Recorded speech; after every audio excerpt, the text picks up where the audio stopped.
할렐루야.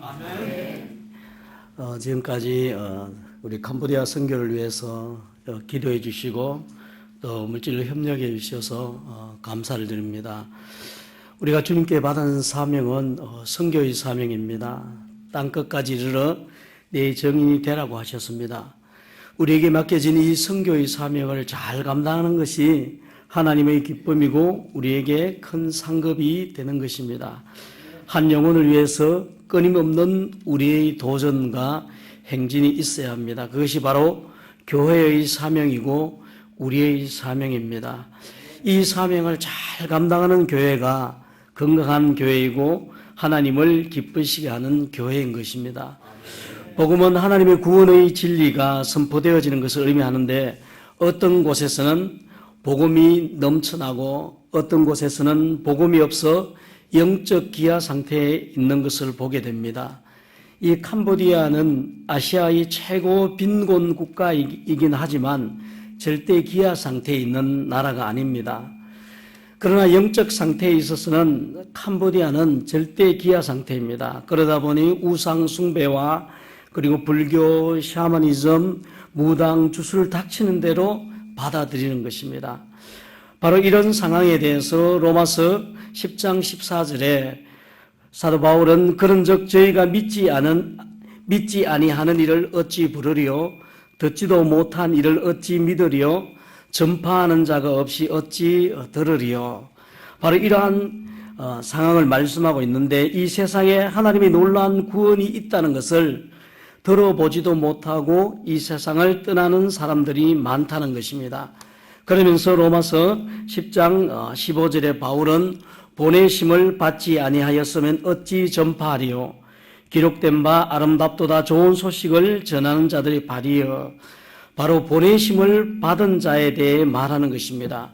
이 복음이 전파되기 위해서는 보냄을 받는 자가 필요합니다. 하나님께서 보냄을 받는 자를 통해 하나님의 복음을 흘러가게 하십니다. 보내심을 받은 자가 있기 위해서는 선행적으로 필요한 것이 있는데 그것은 보낸 자입니다. 보낸 자는 1차적으로 하나님입니다.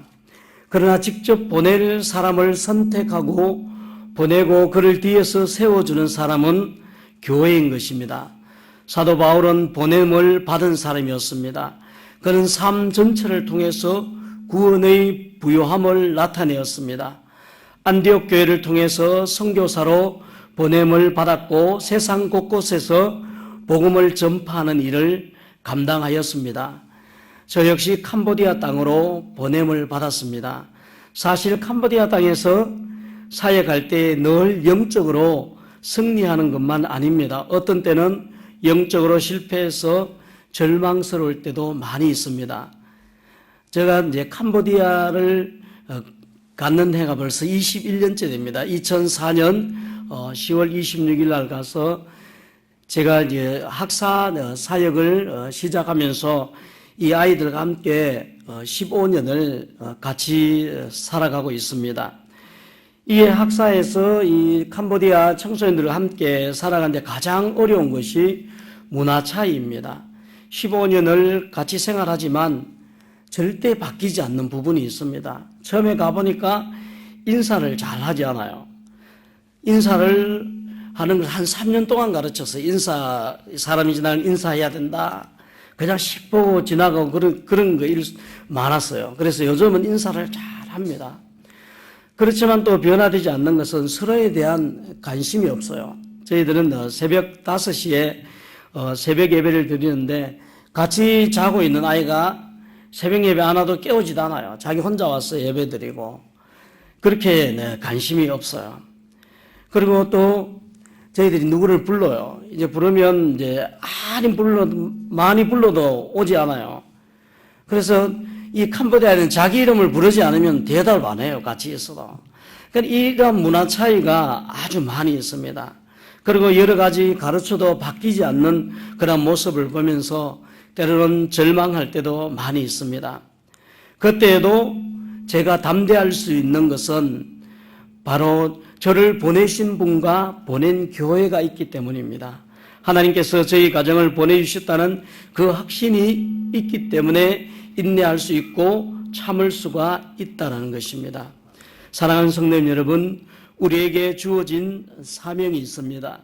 그것은 헬라인이나 유대인이나 로마인이나 한국인이나 캄보디아인이나 동일하게 허락된 구원의 부요함을 나타내는 것입니다.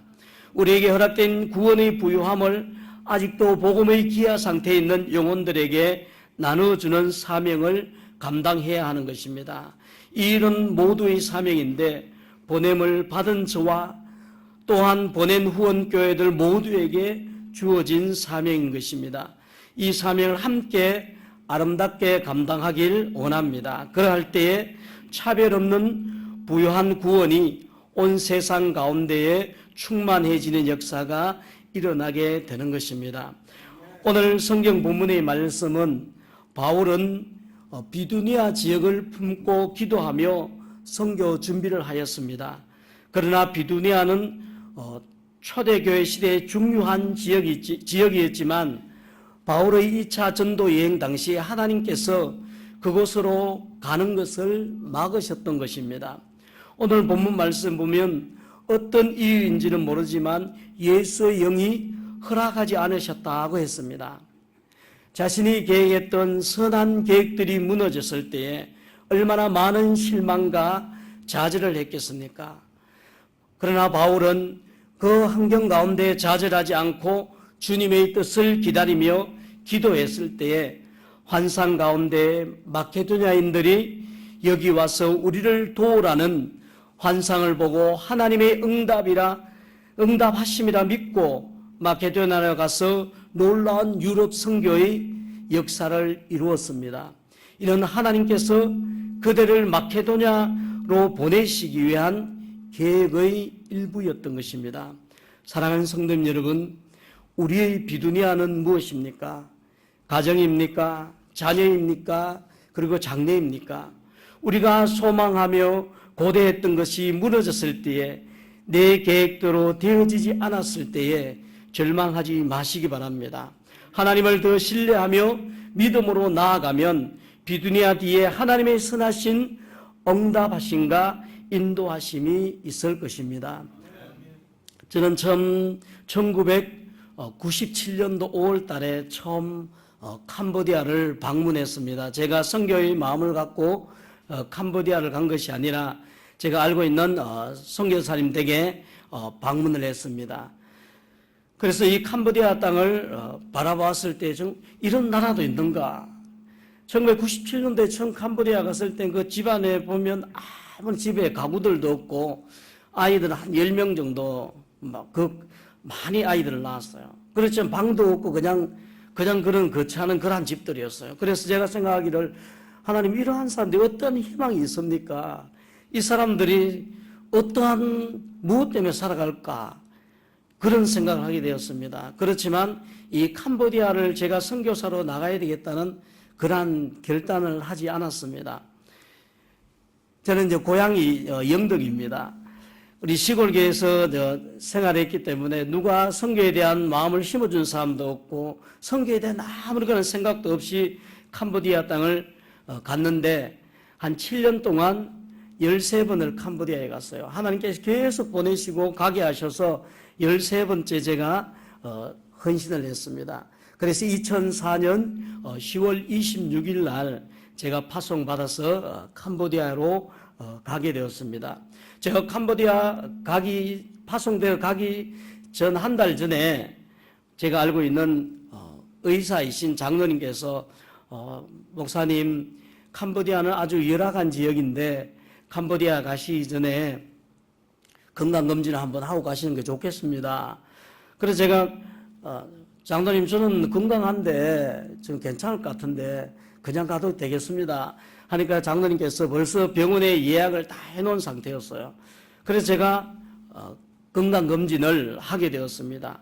저는 아주 건강한 줄 알았는데 건강검진에서 갑상선에 문제가 있다고 판정이 나왔어요.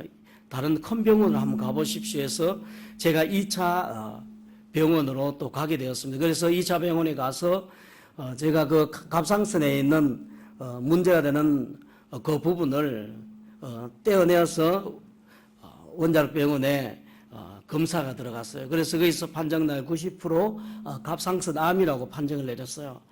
그래서 저는 아니 제가 이 7년 동안 캄보디아를 가지 않기 위해서 계속 머뭇거리다가 하나님 7년 만에 제가 캄보디아 선교를 나가려고 했는데 하나님 이렇게 어떤 이런 일이 날 수 있습니까? 제가 도저히 받아들이기 어려웠어요. 그리고 믿지도 않았고 그래서 제가 세 번째 병원으로 대구 가톨릭 병원에 가서 검진을 했습니다. 검진을 하니까 거기에서도 갑상선 암이라고 판정을 내렸어요. 그래서 그 의사 선생님이 수술을 해야 된다고 수술 날짜가 잡힌 날 바로 선교지로 가는 날이었어요. 그래서 제가 그것도 안 믿었어요. 하나님 절대 아닐 겁니다. 그래서 제가 제 4차 병원으로 부산에 있는 병원에 가서 건강검진을 다시 하려고 하니까 시간이 너무 촉박했어요. 지금 갈 날이 얼마 안 남으면 한 일주일밖에 안 남아서 그래서 그 차트를 보여드리고 검진을 했는데 거기에서도 선교사님 분명히 90% 이상 우리 갑상선 암입니다. 선교지로 갈 수 없습니다. 그런 판정을 내렸어요. 그래서 제가 집사람하고 같이 의논을 했습니다. 우리가 선교지로 나가야 될 건가? 지금 또 병원 진료를 해야 될 것인가? 수술을 해야 될 것인가? 여러 가지 많은 생각들이 들었습니다. 그렇지만 저희들을 보내려는 파송교회는 10월 26일 날만 기다리는 거예요. 우리를 보낸다는 그 기쁨에. 그래서 우리가 성도들의 그 기대를 어떻게 저버릴 수 있겠나 해서 그냥 선교지로 나가자 해서 2004년 10월 26일 날 제가 파송을 받아서 선교지로 갔어요. 선교지로 갔는데 제가 아는 선교사님 댁에 가서 그 다음 날 하룻밤 자고 그 다음에 일어나서 선교사님께서 풀 좀 배우라고 해서 거기서 풀을 배웠어요. 시골인데 근데 오전에 풀을 배고 오후가 되니까 온몸이 막 아프고 뭐 고열이 나고 그렇게 두 사람이 똑같이 너무너무 몸이 많이 아픈 거예요. 그래서 선교사님께 제가 선교사 몸이 너무 안 좋으니까 어디 게스트하우스 가서 좀 쉬어야 되겠다 해서 이제 푸른펜수도 내려왔는데 두 사람이 똑같은 정세로 온몸이 막 타들어가는 듯한 그런 열이 나고 그리고 또 추위가 느껴지고 오한이 넣고 그리고 모든 뼈마디가 다 부서지는 것 같이 아프고 속에 있는 모든 걸 다 토해냈어요. 저는 집사람 한 이틀 만에 깨어나고 저는 3일 만에 깨어났어요. 그때 생각드는 거 선교도 못하고 이게 죽는 거 아닌가 그런 위기감에 빠졌습니다. 그래서 이제 회복이 되어졌는데 3주 뒤에 부산에 있는 세교로 병원에서 전화가 왔어요. 선교사님 최종적으로 수술해야 됩니다. 한국으로 빨리 나오세요. 해서 제가 3주 파송받아 간 이 3주 만에 두 사람이 다시 돌아왔어요. 돌아와서 부산 세계로 병원에서 이제 갑상선 수술을 했습니다. 수술을 하고 제가 그 병원 생활을 한 일주일 정도 하는데 너무너무 마음이 힘드는 모든 것이 다 무너지는 것 같은 그런 마음이 들었습니다. 제가 하나님 앞에 헌신하고 결단하고 모든 사람들이 선교지로 가면 안 된다고 했지만 내가 하나님 앞에 결단을 내렸는데 하나님 왜 이러한 고난을 주십니까? 그런 마음에 제가 기도도 안 되고 한 일주일간을 그런 불평스러운 그런 생활을 하고 있었는데 일주일 뒤에 모든 영이 죽는다는 생각이 들었어요. 그래서 그때 새벽에 일주일 뒤 새벽에 제가 거기 있는 기도실에 찾아서 기도를 하는데 성령님께서 그런 마음을 주셨어요. 지금 겪고 있는 모든 상황들이 하나님의 시간과 하나님의 계획하심 속에 있다라는 거예요. 그리고 그 하나님의 그 주시는 그 메시지를 듣고 제가 마음의 평안을 얻고 병실로 돌아왔어요. 그 다음부터는 마음이 평안해지고 하나님 그렇습니다. 제가 캄보디아로 다시 나가든지 내가 한국에서 목회를 할 수 있을지 없을지 모르겠지만 하나님 뜻대로 하십시오. 하나님의 인도하심대로 하겠습니다. 모든 것을 내려놓고 평안하게 그 병실에서 시간을 보내었습니다. 그리고 그 시간이 내일 퇴원한 날이 되었는데 우리 가장 선생님이 수술했던 의사 선생님이 차트를 가지고 올라왔어요. 올라오셔가지고 하시는 말씀이, 선교사님, 하나님의 은혜가 참 큽니다. 참 이런 일이 잘 없는데 도대체 캄보디아에 가셨을 때 어떤 일이 일어났는지 모르겠지만 지금 저희들이 분명히 갑상선암이라고 그 종양부분을 떼어서 원자력병에 보냈는데 암이 없어졌다는 거예요. 하나님의 은혜가 너무 큽니다. 선교사님, 분명히 하나님께서 이러한 은혜를 주셨으니까 캄보디아에 가서 열심히 사역하십시오 해서 제가 하나님께서 치료해 주셨던 거예요. 이 캄보디아에 가서 그 이틀 만에 고열과 몸에 있는 모든 것을 쏟아냈을 때에 하나님께서 치유해 주셔서 하나님께서 주신 말씀이 전적으로 하나님만 의지하라는 거예요. 이 캄보디아에 가서 사람도 바라보지 말고 오직 하나님만 전적으로 의지하고 믿음으로 나아가면 하나님이 하신다는 그러한 말씀을 주셨던 것입니다. 그래서 제가 캄보디아에 한 달 만에 다시 들어가게 되었습니다. 이 의사 선생님은 좀 쉬었다가 몸을 좀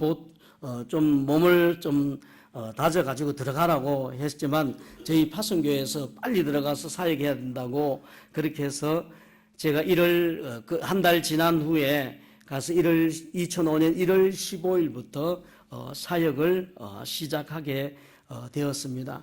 사랑하는 성도 여러분, 우리가 위기가 닥쳤을 때에 때로는 좌절할 수 있고 때로는 우리가 포기할 수도 있는 그런 어려운 상황도 있지만 우리가 그 모든 일어나는 일들을 하나님의 시간과 하나님의 계획하심 속에 있다는 것을 믿음의 눈으로 바라보며 나아갈 때 하나님께서 분명하게 우리에게 선하신 길로 인도해 주실 것입니다.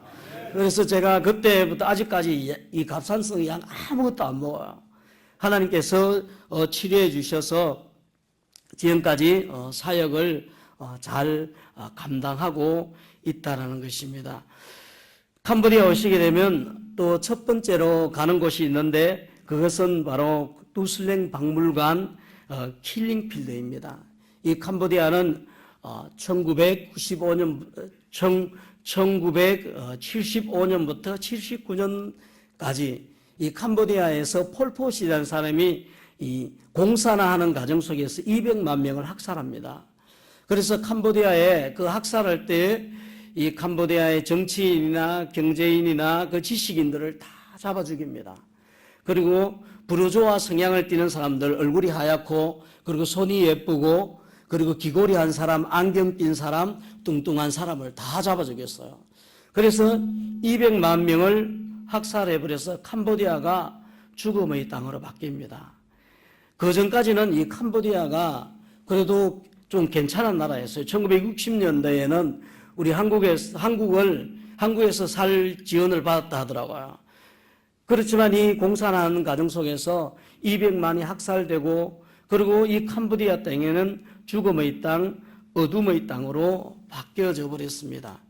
이 소망이 없는 땅에 바로 이 캄보디아는 죽음의 땅과 마른 뼈와 같은 생명 없는 땅으로 바뀌어졌는데 이 가운데에 이제 한국 선교사님들이 1993년도에 이제 처음으로 이 캄보디아 땅으로 들어가게 되었습니다.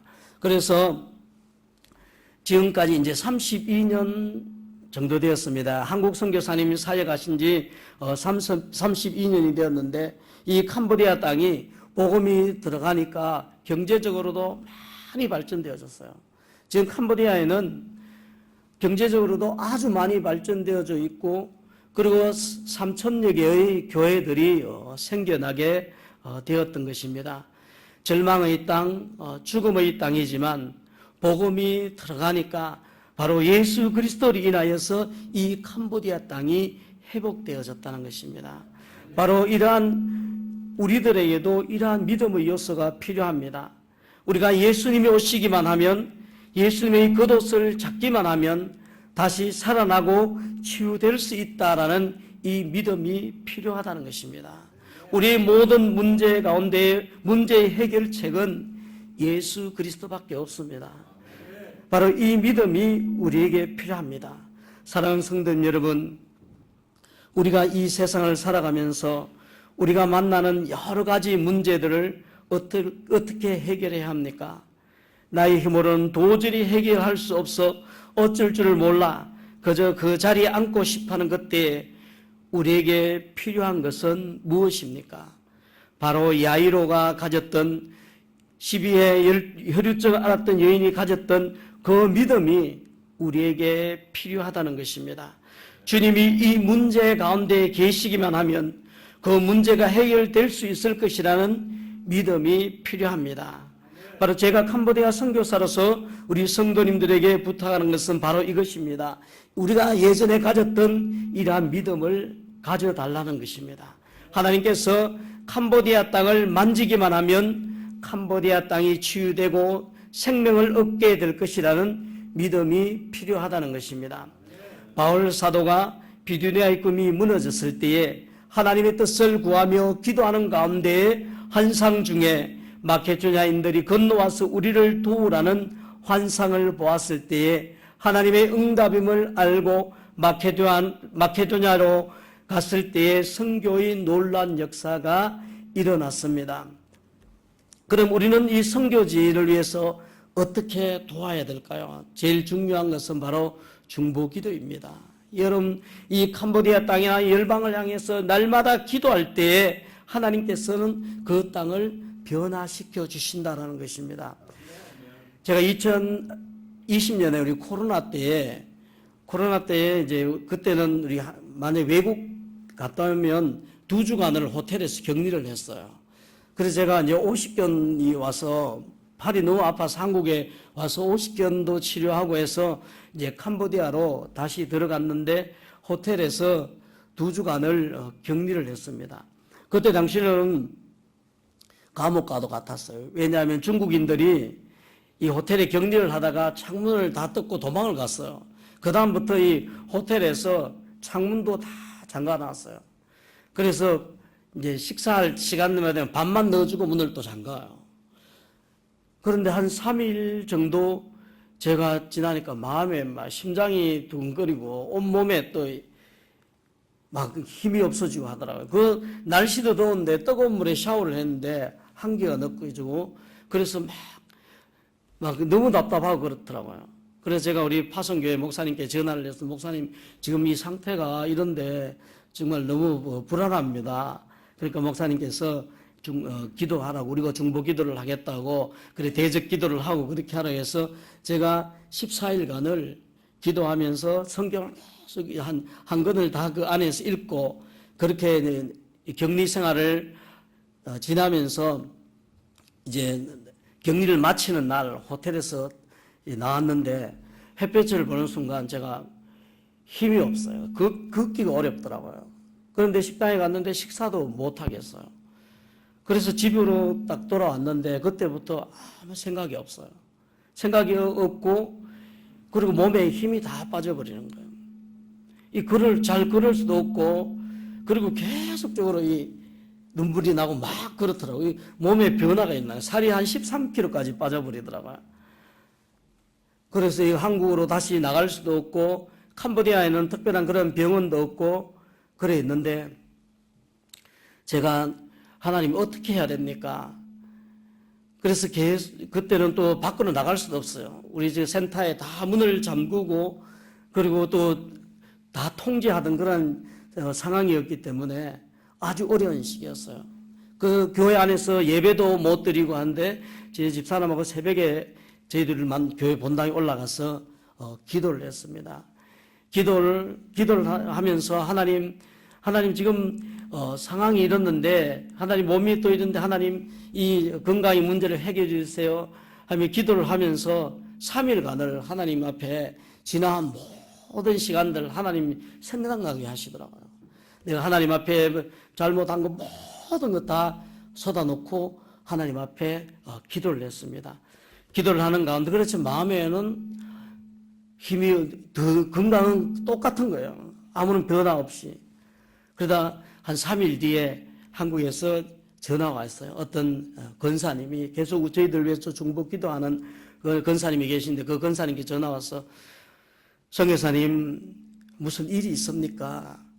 제가 기도하는데 성령님께서 계속 저에게 선교사님 한테 한번 연락을 해보라고. 그래서 제가 별일은 없습니다, 권사님. 그래, 권사님, 그 다음날 또 전화 와서, 선교사님, 오늘도 새벽에 가서 기도를 하는데 자꾸 그런 마음을 신다. 선교사님을 위로하라. 그 도대체 어떤 일이 있습니까?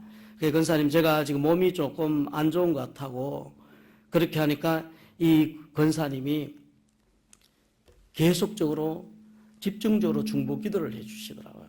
중보 기도를 계속 하면서 권사님께서 성령께 제 마음 가운데 자꾸 그 중보 기도를 하라고 하니까 권사님이 선교사님, 분명히 선교사님이 지금 마음에 무슨 문제가 있는 것 같다고, 그러니까 집중적으로 기도하겠다고 해서 제가 그때 이제 찾아온 게 한의원, 캄보디아에 한의원이 있어요. 한의원에 가서 맥박을 다 재고 하니까 완전 탈진 상태라고. 선교사님 지금 모든 사역 내려놓고 그냥 쉬어야 된다고. 지금까지 너무 막 청년같이 달려왔기 때문에 지금 쉬어야 된다고 하면서 한약을 지었어요.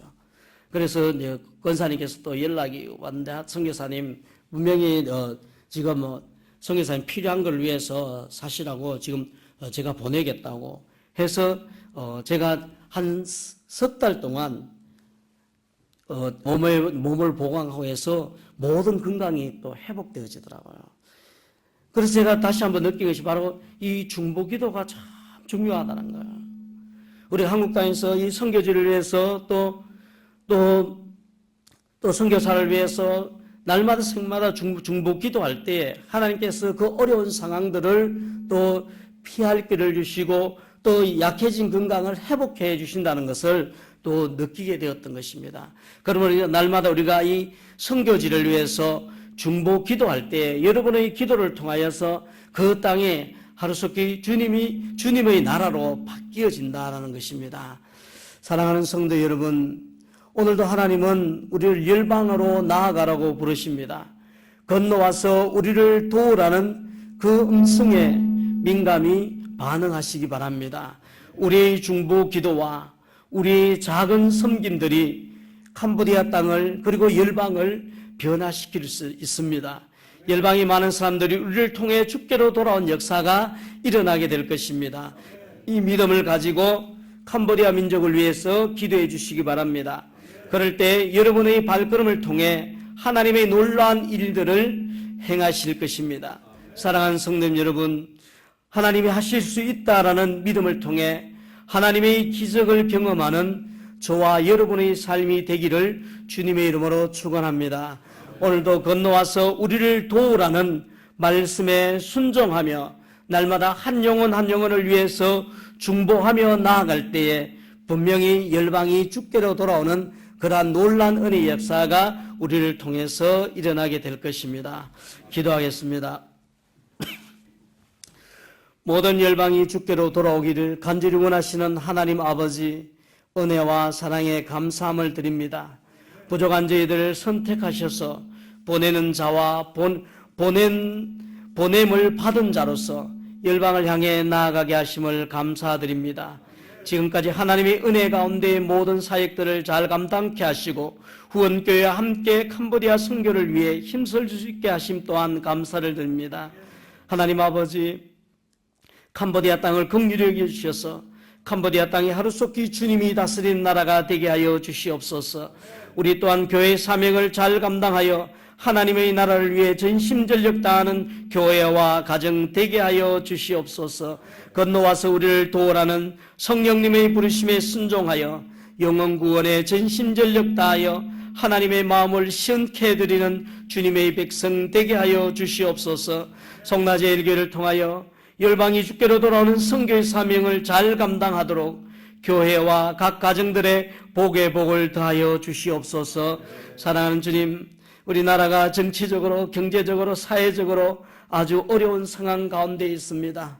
우리의 상황을 보시고 주님 선한 길로 인도하여 주시옵소서. 산불로 인해서 고통받고 있는 많은 사람들에게 하나님의 긍휼하심을 불어주시고 하루속히 회복될 수 있도록 특별한 하나님의 은혜를 부어 주시옵소서.